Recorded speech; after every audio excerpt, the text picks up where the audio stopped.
De 33-jarige man uit de Vochtel, die het vertocht werd van de moord op Marijke Heiltjes uit Jesterwoude, had bekend. De vertochte zei dat er alleen nog gehandeld had bij het misdrijf. Marijke Heiltjes werd op 12 september deervoen in haar huis. De man ziet het al verst vanwege een oorval op een winkel.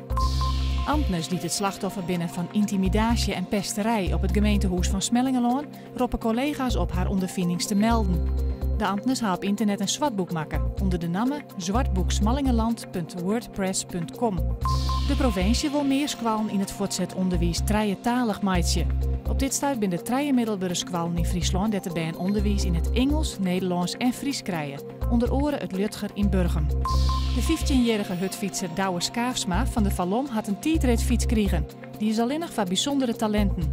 De fiets kost het haar €100.000 en hij werd betalen door een fietsenzaak in Damwoord. Douwe Skaafsma had al verscheidene wedstrijden woen en hij riet ook in Boedelaan. Joen heeft vannacht heel bewolkt en 6 graden, een hudde zuidwestenwind.